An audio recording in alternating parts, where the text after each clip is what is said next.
Buenos días, señores estudiantes. Hoy nos toca llevar este tema por este medio, es decir, por una grabación. Entonces, les doy la bienvenida una vez más y pues bueno, les invito a que se pongan cómodos. Mi nombre es Orlando Urquieta, ya nos hemos conocido con algunos, pero bueno, hoy me toca dar este tema que les paso a compartir. Ya en los anteriores temas, los anteriores docentes nos han introducido un poco sobre todo lo que es cuidados y prevención principalmente de algún tipo de problemas físicos que podemos tener, accidentes, incidentes, etcétera. ¿Sí? Por ejemplo, ya han llevado tipos de protección en la cabeza, en la cara, los ojos, los oídos, etcétera, etcétera, ¿verdad? Y el anterior tema principalmente se basó en cuanto a la protección, por ejemplo, con el lavado de manos, ¿verdad? Entonces, este tema que vamos a tocar hoy tiene que ver mucho también con los temas anteriores que ustedes vieron y que lleva por título Reglamentos para la aplicación de la norma boliviana 63005. Veamos qué, como definición, qué es este tipo de norma, ¿sí? Fíjense, dice, esta norma especifica los requisitos que se deben cumplir para la práctica segura en la atención de los pacientes. No se olviden que nosotros cuando estamos haciendo o cuando recibimos principalmente un trabajo del odontólogo, es decir, normalmente nos mandan unas impresiones, ¿verdad? Y nosotros debemos realizar las diferentes prótesis. Por lo tanto, sí tenemos de alguna forma contacto con los pacientes, ¿ya? Por eso que esta norma tiene mucho que ver en cuanto a la atención tanto odontológica como laboratorial, ¿sí? Dice entonces, continuando, tiene como finalidad, ¿no?, reducir el riesgo relacionado con agentes físicos, químicos y la transmisión de enfermedades infectocontagiosas a través de sangre, saliva del paciente hacia los profesionales y viceversa, ¿verdad? ¿Esto qué significa? Que nosotros como laboratoristas podemos tener contacto con ciertos elementos, ya sea a través de sangre o saliva, que nos mandan los odontólogos en las impresiones, por ejemplo. O si ya nos mandan modelos, también podemos tener contacto a través de este tipo de elementos. ¿Está bien? Por lo tanto, el objetivo principal de este tema, del estudio en todo caso de las normas bolivianas, dice es evitar cualquier forma de transmisión de enfermedades propias del trabajo clínico y laboratorial. Entonces, todo lo que vamos a ver hoy principalmente es para evitar, dice la diapositiva, cualquier forma de transmisión de enfermedades, ya sea del paciente hacia nosotros o de nosotros hacia el paciente. Sí, entonces veamos, a medida que vamos avanzando, veamos de qué se trata, ¿sí? Entonces, como referencia podemos mencionar que estas normas bolivianas están sujetas a una revisión de manera continua y constante y se basan también en normas establecidas con anterioridad. Aquí les voy a mostrar algunas normas en las que se basan, ¿no?, el estudio del tema de hoy. Fíjense, hay muchas referencias que podemos mencionar, ¿no? La norma boliviana 63002, la 002-1, etcétera, etcétera, ¿se dan cuenta? Pero para que tengamos en cuenta, todo lo que vamos a ver hoy se va a basar principalmente en la norma boliviana 63002, que indica residuos sólidos generados en los establecimientos de salud, ¿ya? Su terminología y sus características. ¿Está bien? Entonces, ya teniendo ese antecedente y en la norma en la que se basa principalmente, recalcamos, ¿no?, como términos y condiciones que este documento se aplican, dice, o en este documento, perdón, se aplican los términos y definiciones establecidos en la norma boliviana 63002, lo que les mencioné. ¿Sí? Bueno, entonces veamos. Este tipo de normas ya van a establecer y van a evaluar algún tipo de riesgos, ¿ya? Entonces, ¿quién va a estar encargado de evaluar este tipo de riesgos? Primero, debe ser, dice, realizada por el profesional encargado. Entonces, en cada centro de atención, ya sea de atención odontológica, de atención laboratorial, etcétera, o de algún centro de atención a la población, ¿ya? La evaluación de riesgo debe ser realizada por el encargado, que puede ser un director o puede ser una persona que específicamente que se encarga de este aspecto, ¿sí? Ahora, este profesional, dice, es el responsable de la realización oportuna de la evaluación de riesgo, velando por la disposición de equipos y medios para todo el personal del centro de atención. ¿Esto qué quiere decir? Que este profesional encargado, ¿no? Debe hacer un estudio minucioso y por lo tanto recolectar muchos datos, ¿verdad? Para poder dotar de equipos, medios, etcétera, a todo el personal del centro de atención para justamente evitar cualquier tipo de inconvenientes en el trabajo, ¿sí? Entonces, de acuerdo a la naturaleza y la fuente que produce los riesgos, ya estos van a ser clasificados de la siguiente forma. Hay unos riesgos físicos, unos riesgos químicos y unos riesgos biológicos, ¿ya? Este tipo de clasificación, bueno, se las menciona en las normas bolivianas para tener mejor comprensión del estudio que vamos a hacer. A ver, vamos a ver uno por uno. Por ejemplo, los riesgos físicos. ¿A qué le llamamos riesgo físico? Dice, son aquellos producidos por factores físicos, por ejemplo, los ruidos, la temperatura, las radiaciones, los eléctricos, los ergonómicos. Eh, Recordemos que por ejemplo, los ruidos, ¿no? Nosotros en el laboratorio trabajamos, ¿no? Con equipos que producen ruidos bastante elevados, bastante molestos, ¿verdad? Y como el trabajo laboratorial no es de minutos, a veces es cuestión de horas, entonces podemos ser afectados por este tipo de ruidos. Por lo tanto, el personal encargado tendrá que velar, ¿no es cierto? Y tendrá que equipar a los profesionales, a los trabajadores en este caso, de algún medio de protección, ¿verdad? De algún medio de protección que evite justamente que estos ruidos altos lastimen. Respecto a la temperatura, por ejemplo, nosotros también, recordemos, trabajamos con equipos y algún material que son de alta temperatura, ¿no es cierto? Por lo tanto, también el encargado del personal es, pues, el responsable de dotar, ¿no es cierto?, a los trabajadores algún tipo de protección, ¿no? Puede ser para el cuerpo, puede ser para las manos, etcétera, ¿sí? Y también no estamos exentos de radiaciones, ¿verdad? O de algún riesgo eléctrico, ¿no? Nuestras conexiones. No se olviden que muchos de nuestros equipos funcionan con electricidad, quizás la mayoría, ¿verdad? Por lo tanto, también deberíamos tener cuidado con este tipo de riesgos. Y finalmente, los riesgos ergonómicos, ¿no? No nos olvidemos que la ergonomía se encarga de el estudio de todas las posiciones de trabajo principalmente, ¿no es cierto?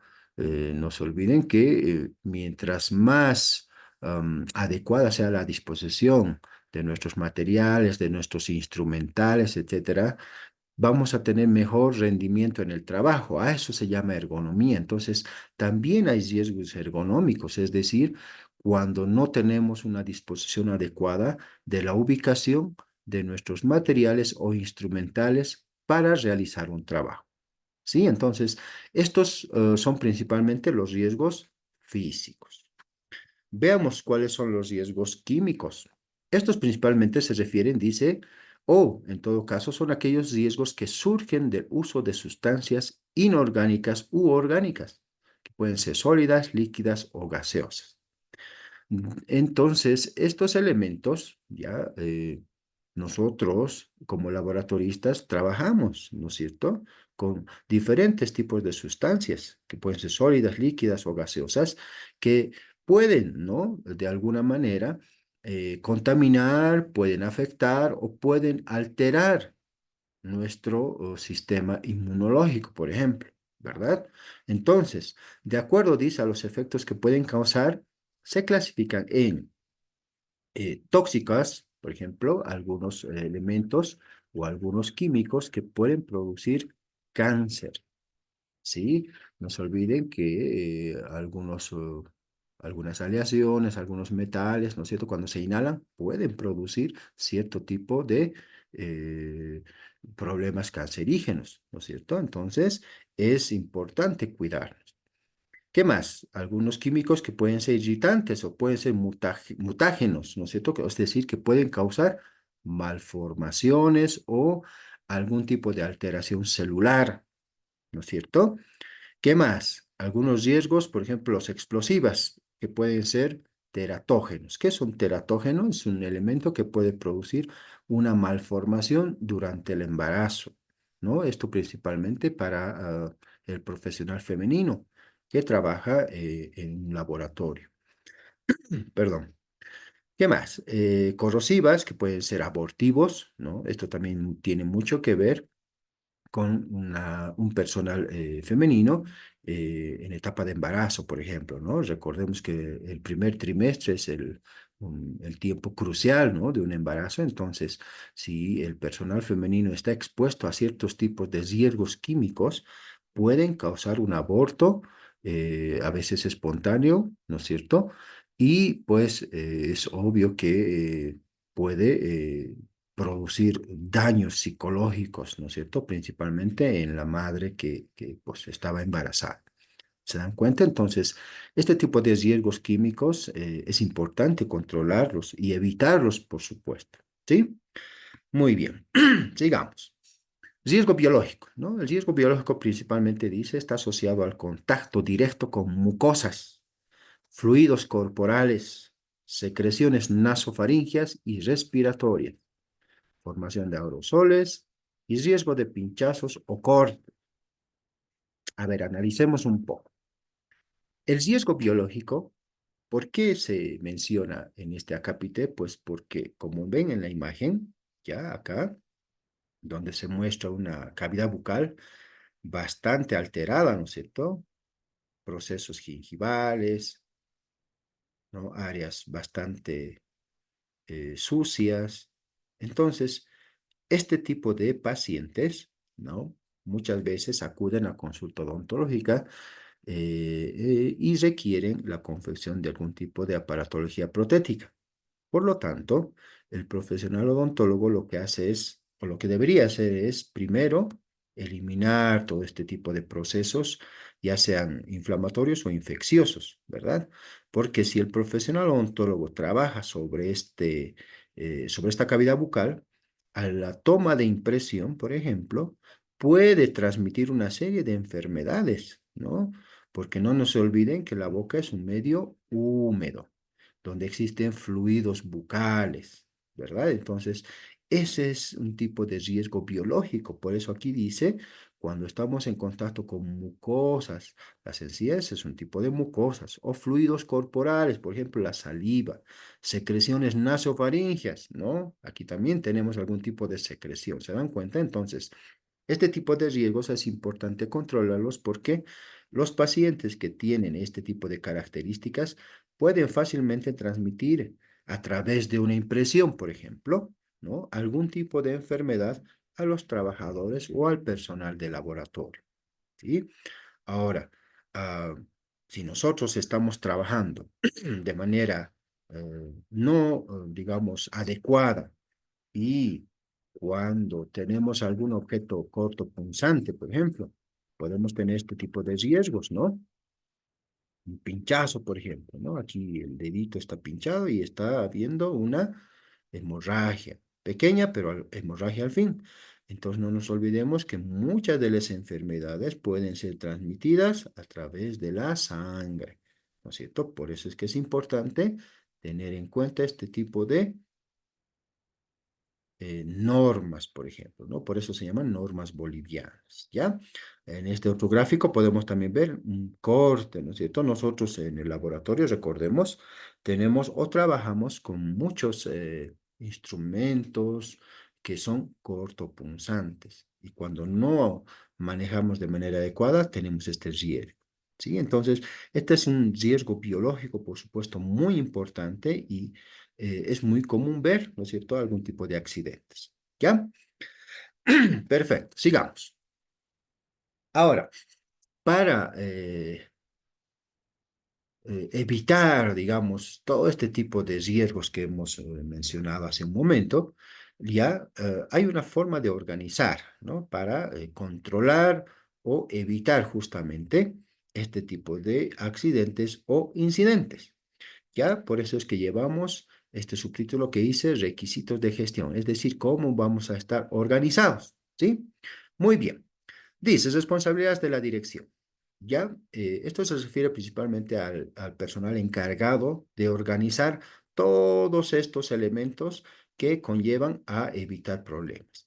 Aquí menciona, por ejemplo, el director dice del centro de atención es el responsable de la seguridad de todo el personal. ¿Ya? Imaginémonos que es un centro, es un laboratorio dental, ¿ya? Bastante grande, donde existe un director y muchos trabajadores, ¿ya? Entonces, en ese centro, obviamente, el director es el encargado, ¿no? Es decir, es el responsable principal de la seguridad de todo el personal, ¿ya? Entonces, ¿cómo se hace normalmente o en qué consiste esta gestión de salud? ¿Sí? Primero dice, la dirección, ¿no? No se olviden que la dirección representa al personal encargado, ¿no? Que se va, obviamente, eh, va a tomar en sus manos todos los mecanismos y elementos para proteger a su personal. Entonces, ¿qué dice? La dirección debe informar, dice, a los trabajadores sobre los riesgos potenciales relativos al trabajo que se realiza. Entonces, el director dará una charla, informará, etcétera, ¿no? A sus trabajadores sobre los riesgos potenciales, ¿verdad? Que conlleva todo el trabajo, en este caso, laboratorial. ¿Qué más? El personal, el personal se está refiriendo a los trabajadores, deben contar con una evaluación médica, es decir, que cada trabajador o miembro de la institución debe tener una evaluación médica de rigor para controlar, por supuesto, su estado de salud general, algún medicamento que esté ingiriendo, etcétera, ¿no es cierto? Eso significa una evaluación médica. ¿Qué más? El centro debe contar, dice, con un programa de inmunización. Esto tiene que ver mucho con las vacunas, ¿no es cierto?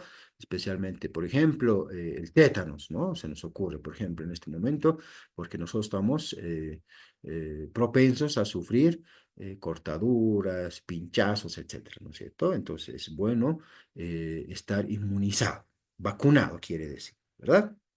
¿Qué más? Los exámenes periódicos son de rigor. ¿Eso qué quiere decir? Los controles médicos, ¿no es cierto? Las evaluaciones médicas. Esos son los exámenes periódicos, que pueden ser radiográficos, pueden ser laboratoriales, etcétera, etcétera. ¿Sí?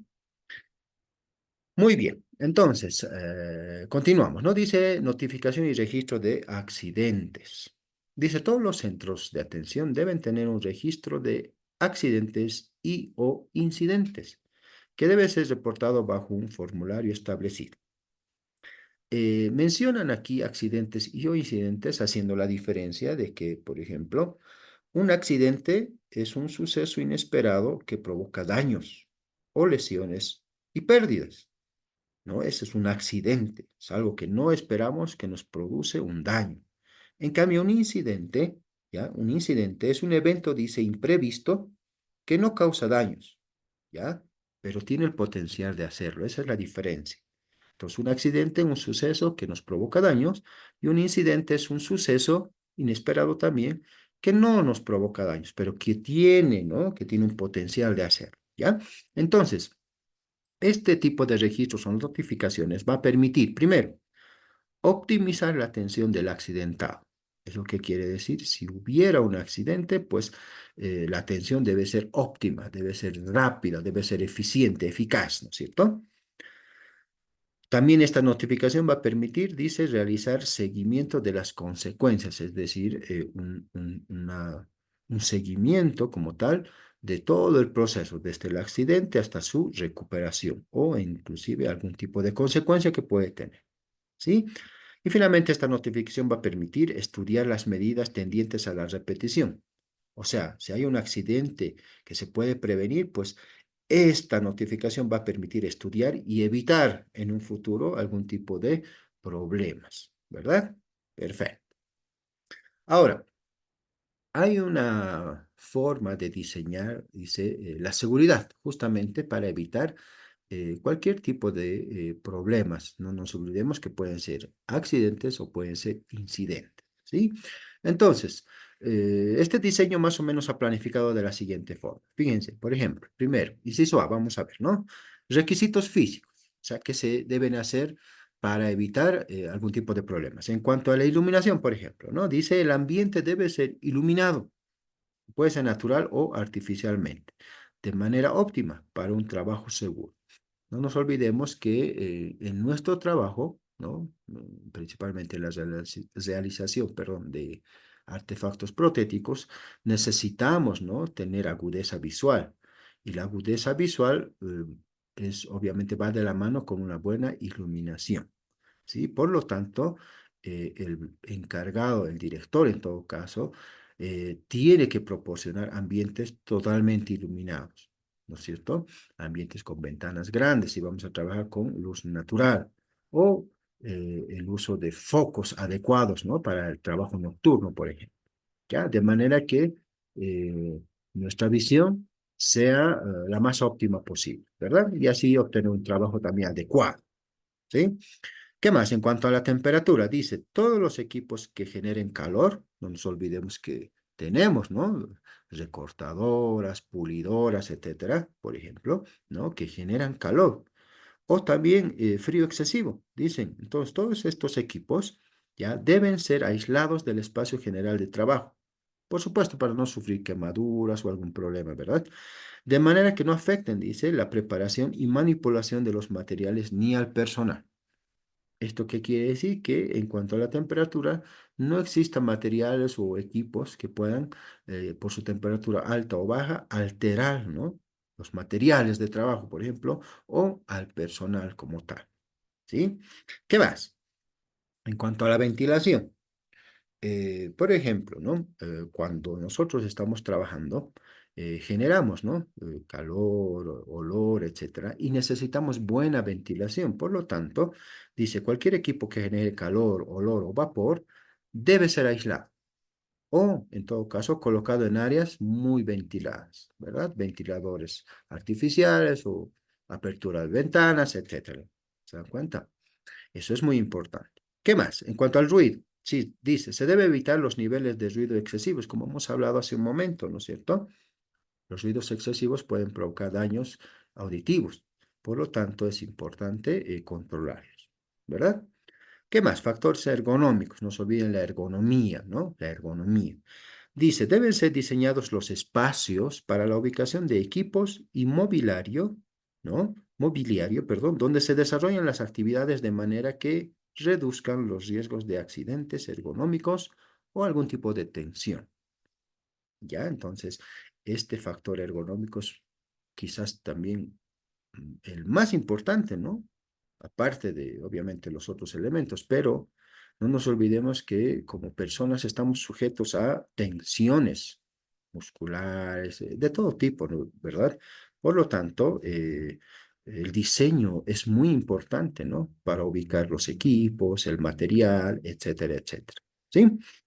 Perfecto. Estos datos, obviamente, estos datos deben documentarse. Por eso menciono el subtítulo, documentación. ¿Sí? Entonces, aquí vamos a hablar, por ejemplo, ¿no? En cuanto a los procedimientos, por ejemplo, dice, debe desarrollarse un plan escrito que incluya instructivos para la comunicación de peligros. ¿Ya? Esto ya debe estar establecido en unos documentos específicos, ¿ya?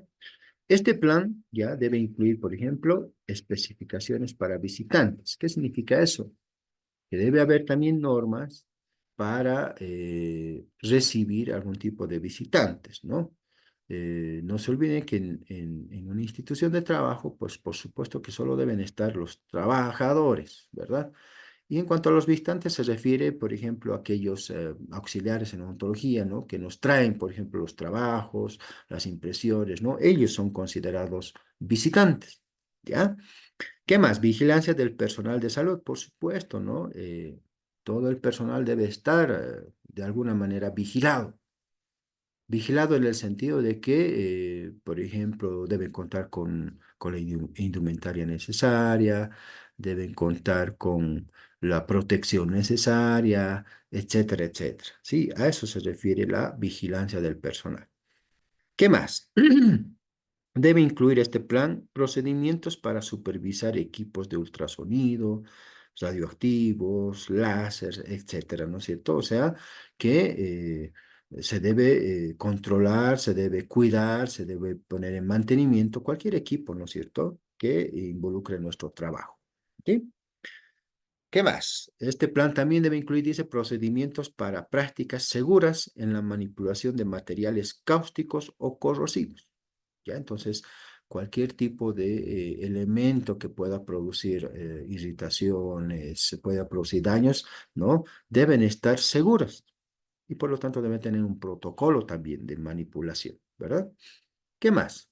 Procedimientos para la descontaminación segura y mantenimiento de equipos, lo que mencionamos hace un momento, ¿no? Cualquier equipo debe estar siempre con su respectivo mantenimiento para que funcione de manera correcta, ¿no es cierto? Y no produzca algún tipo de accidente o incidente, ¿verdad? ¿Qué más? Procedimientos de emergencia, incluyendo protocolos de derrame. Si existiera algún tipo de elemento químico, por ejemplo, cáustico, ¿verdad? O corrosivo, ¿no? Ya deberíamos contar con un protocolo, ¿no? De emergencia para justamente eliminar o controlar este tipo de derrame. ¿Qué más? Eliminación de desechos sólidos de acuerdo a la norma boliviana 69001 y a la norma boliviana 69007, ¿no? Entonces aquí ya se han establecido protocolos para justamente recolectar este tipo de desechos sólidos que pueden ser contaminantes y pues bueno, evitar justamente, como su nombre lo indica, la contaminación tanto de los materiales que se usamos en el laboratorio o contaminación al mismo personal. ¿Sí? Perfecto. Veamos entonces. Dice manual de bioseguridad. Bioseguridad. Dice, el manual de bioseguridad debe estar disponible en las áreas de trabajo. ¿Qué significa esto? Que todo centro de atención, en nuestro caso laboratorial, perdón, debería contar con un manual, ¿no? Un manual de bioseguridad donde nos recomienden, donde se establezca ciertos parámetros, ¿no? Para la manipulación de químicos, manipulación de materiales contaminantes, manipulación de elementos que pueden producir daños, etcétera, etcétera. A eso se denomina manual de bioseguridad. ¿Ya? Entonces, el documento dice debe contemplar prevención de incendios, ¿ya? Recordemos que nosotros también trabajamos, por ejemplo, en el área de fundidos, sin ir muy lejos, ¿no? Trabajamos con llama, es decir, con fuego, ¿no es cierto? Que nos proporciona el soplete, ¿verdad? El gas, butano, metano, etcétera, ¿verdad? Entonces, estamos con cierto riesgo de incendio, una explosión de gas, por ejemplo, ¿verdad? Entonces, este documento o este manual de bioseguridad debería tener, ¿no? Un documento, o es decir, normas para prevenir incendios, una señalética adecuada, ¿no? Donde se puede utilizar fuego, no utilizar fuego, etcétera, ¿no? Son ejemplos que les doy. ¿Qué más? Debe contar, dice, con seguridad eléctrica, ¿no? De los tomacorrientes, por ejemplo, deberían estar bastante señalizados, ¿no? Justamente para no sobrecargarlos y así evitar algún tipo de, eh, no sé, inseguridad, en todo caso, eléctrica. ¿Sí? Perfecto. ¿Qué más? Debería contar también este documento con seguridad química, ¿no es cierto? Es decir, algunos protocolos de cuidado personal principalmente, ¿no? Para evitar problemas o irritaciones o contaminación química. ¿no? Nosotros, recordemos, como laboratoristas, trabajamos con bastantes sustancias químicas, ¿verdad? Entonces es bueno contar con un documento que norme este tipo de manipulaciones. ¿Qué más? Debería contar con elementos de seguridad en cuanto a las radiaciones, por ejemplo, ¿no? Radiaciones. ¿Qué más? Peligros biológicos, no nos olvidemos la contaminación cruzada que podemos tener por fluidos bucales, etcétera, etcétera, ¿sí? Y finalmente la eliminación de los desechos peligrosos, ¿no? Deberíamos contar con recipientes, así como la imagen lo muestra, ¿no es cierto? Como la imagen lo muestra, de elementos o envases adecuados para la manipulación de desechos, ¿no es cierto? Y su eliminación, por supuesto, ¿ya? Entonces, resumiendo, el manual de bioseguridad debería incluir instrucciones detalladas, dice, para la evacuación del lugar de trabajo y los protocolos necesarios para tratar un incidente o un accidente, ¿verdad? Perfecto. Registros. Esto de los registros significa, por ejemplo, que todo el personal debería tener controles médicos anuales, ¿no es cierto? Esto simplemente es para controlar el estado de salud general del personal, o sea, de los trabajadores. También debería existir control de inmunizaciones, ya lo hemos mencionado hace diapositivas anteriores, ¿no? Que los trabajadores, en todo caso, deberían tener con un carnet de inmunizaciones al día o completos, ¿cierto? Por todos los riesgos a los que estamos sujetos, ¿verdad? Perfecto. ¿Qué más? Accidentes o incidentes, ¿no es cierto? Ya recordemos, un accidente es un suceso que nos provoca daño, ¿no? Y un incidente es un suceso también inesperado que no provoca daño, pero que tiene potencial de hacerlo, ¿no? Eso es importante. ¿Qué más? Formación en bioseguridad todo el personal, ¿no es cierto? Las charlas, los seminarios, etcétera, que son muy importantes para que todo el personal esté debidamente informado. ¿Qué más? Evaluación de riesgo. Esto está encargado, no se olviden, el director, que va a evaluar cualquier tipo de riesgos y va, en todo caso, seguir protocolos para evitar problemas sucesivos o consecuentes, ¿no es cierto? Finalmente, residuos peligrosos, ¿no? El encargado como tal deberá hacer, obviamente, un estudio sobre algún material peligroso y, pues bueno, proponer algún tipo de eliminación de residuos peligrosos. ¿Sí? Perfecto. Hasta aquí, señores estudiantes, hemos intentado dar algunas pautas o, eh, en todo caso, hemos intentado explicar en qué consiste, ¿no? Esto de las normas bolivianas, ¿no? En realidad, las normas bolivianas, en cuanto se refiere al aspecto laboratorial como tal, no existen, pero nosotros nos adecuamos a las normas bolivianas en cuanto a odontología se refiere. No nos olvidemos que nosotros trabajamos con odontólogos y por lo tanto estamos también sujetos a cualquier problema que ellos puedan tener.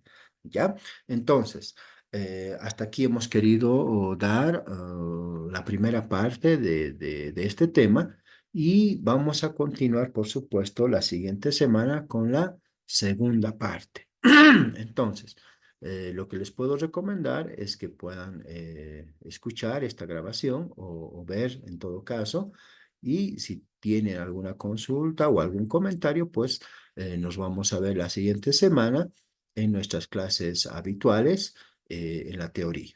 ¿Está bien?